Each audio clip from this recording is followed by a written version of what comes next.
প্রতিদিন মানুষের সাথে, মানুষের পাশে। আপনারা দেখছেন নিউজ বাংলা প্রতিদিন। আমি গীতা। দেখে নেব আজকে হেডলাইন্স।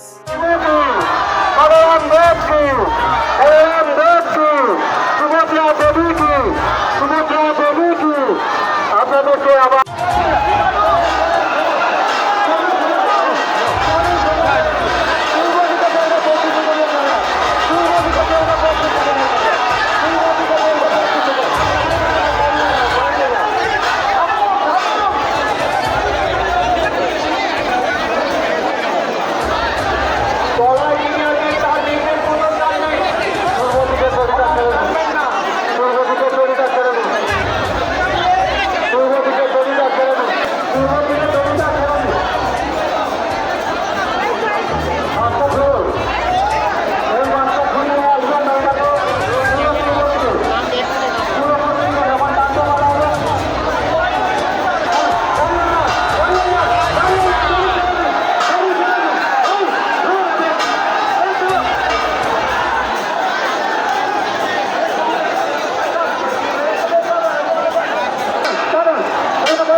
যারা দায়িত্ব আছেন তারা ঠিক করবেন, আপনারা গড়িটা টানবেন না দয়া করে।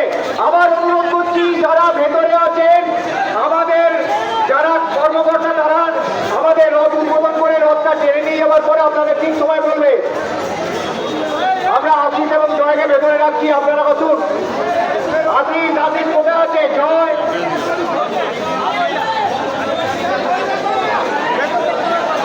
আচ্ছা, দয়া করে মহাপ্রভুর সামনেটা ফাঁকা করে দিন। মহাপ্রভুকে অনেকে দর্শন করতে পারছেন না, দয়া করে সামনেটা ফাঁকা করুন। মহাপ্রভুকে দুজন সেট করুন। সবাই নেমে আসুন, সবাই নেমে আসুন। তিনতলায় যারা আছেন নেমে আসুন। রথের প্রশাসনের কাছে যাদের যেসব বাইক রয়েছে, যেসব বাইকের উদ্দেশ্যে বলা হচ্ছে তারা বাইকটা সরিয়ে নিন, বাইকটা সরিয়ে নিন, বাইকটা সরিয়ে নিন। টান আর কিছু মুহূর্তের সময় অপেক্ষায়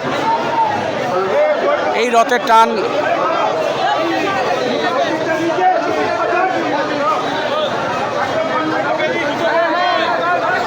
অনুরোধ, আপনারা যারা আছেন তারা ভেতরে আমাদের আশিস আছে, জয় আছে, অসিতদা আছেন, হ্যাঁ তপনদা আছেন, যারা ভেতরে আছেন বিন্দুদা আছেন তাদের সঙ্গে কথা বলে যাবে। ভেতরে থাকার তারা ছাড়া কেউ থাকবেন না। প্রশাসনিক যাদের নাম আছে তারা ছাড়া কেউ থাকবেন না। ফাঁকা করুন, শরীর মন্দিরটা ফাঁকা করুন। ঘন্টা ফাঁকা করুন। দ্রুত দ্রুত দ্রুত পর্যন্ত এখন টানবেন না। এখন যখন টানতে বলা হবে তখন আপনারা টানবেন। এই রথের টান 250 বছরের প্রাচীন এই চন্দননগরের রথযাত্রা দিনের পর দিন আসে, মানুষের উৎসাহ উদ্দীপনা বাড়ছে। জয় জগন্নাথ দেবের কাছে সবাই প্রার্থনা জানাচ্ছে, যারা সবাই মানুষ, যারা সবাই ভালো থাকেন, সুখে থাকেন। এবং আমাদের প্রশাসনের পক্ষ থেকেও সমস্ত অ্যারেঞ্জমেন্ট আমরা করেছি, ব্যবস্থা করেছি, এবং আমরাও নিজেরাও অংশগ্রহণ করেছি সকালে। প্রশাসনিক ব্যবস্থাটা কতটা ভালো? প্রশাসনিক ব্যবস্থাটা প্রশাসনিক ব্যবস্থাটা সম্পূর্ণ 100% আমরা প্রশাসনিক ব্যবস্থার মধ্যে থাকি। আমাদের পুলিশ প্রশাসনকে নিয়ে এসডিওকে সামনে রেখে আমরা এই কর্মসূচিটা, এই কমিটির চেয়ারম্যান হচ্ছেন আমাদের। এই রামসি চক্রবর্তীর সঙ্গে একটু কথা বলে নিলাম যে তিনি বলে দিলেন প্রশাসনিক ব্যবস্থা একদম 100%, এবং শুধু তাই না, উপস্থিত আছেন বিভিন্ন পৌর প্রতিনিধিরা রয়েছে। সেই ছবিটা সরাসরি সম্প্রচার প্রাইম টিভি লাইফে আমরা সেটা দেখাচ্ছি। মমিতা, আমরা স্টুডিওতে ফিরে যাচ্ছি। আমরা প্রায় 25 মিনিট আমরা লাইভ থেকে রথের শুভেচ্ছা। আজ জগন্নাথ দেবের মহারাজ রথযাত্রা, কি বলবেন চন্দননগরে এই নামকরা এই রথ? চন্দননগরের রথ হচ্ছে লৌহ দ্বারা নির্মিত রথ, যেটা গুপ্তিপাড়া বলুন, শ্রীরামপুর বলুন, বলাগড় বলুন, কোথাও রথের এরকম লৌহ দ্বারা নেই। আমাদের 1776 খ্রিস্টাব্দে এই রথটা প্রতিষ্ঠিত হয়। তারপরেতে আমার কাঠের রথ ছিল 1962 সালে। জগন্নাথ রথ ভেঙে যাওয়াতে আপনার বেথওয়েট কোম্পানি, তারপরে হচ্ছে গোদলপাড়া জুট মিল, আপামর জনতার অর্থায়ন করলে এটা হয়। এবং আজ পর্যন্ত 247 বছর এইটা রথটা আমাদের পরিচালনা করে আসছি। আর আমি হলাম চন্দননগর রথ পরিচালনা সমিতির সমগ্র রথ পরিচালনার দায়িত্বে আছি, অশোক কুমার গোস্বামী। প্রশাসনিক ব্যবস্থাটা কেমন আছে? প্রশাসনিক ব্যবস্থাটা খুব ভালো হয়েছে। আমাদের সঙ্গে চন্দননগর কর্পোরেশনের মেয়র সাহেব, মহকুমার শাসক মহাশয়, তারপরে আপনার পুলিশ প্রশাসন বলুন, ইলেকট্রিক সাপ্লাই বলুন, আমাদের সমস্ত সাহায্য করে আসছে। কত বছর হলো রথ? 247 বছর রথটা হয়েছে। 247 বছর। আবার সকালবেলা 3 টান হলো। সকালবেলা 3 টান প্রথম টানটা হয়, আবার বৈকাল 3টের সময়। আচ্ছা, গত এত বছর 9টার সময় ট্রেনে এসেছি, পাতি তিথি অনুযায়ী এবারে 9:45-এর সময় রথ টান হয়েছে। সকাল রাত বিকেলে যে 3টের সময় রথ টানতে হবে, তখনও কি মহানাগরিক থাকবেন? না, তখন মহানাগরিক থাকবেন না। আচ্ছা, উল্টো রথে যখন আমাদের 15 জুলাই উল্টো রথে যখন সোমবার দিন টান হবে, তখন সকালবেলা মহানাগরিক যান। ঠিক আছে।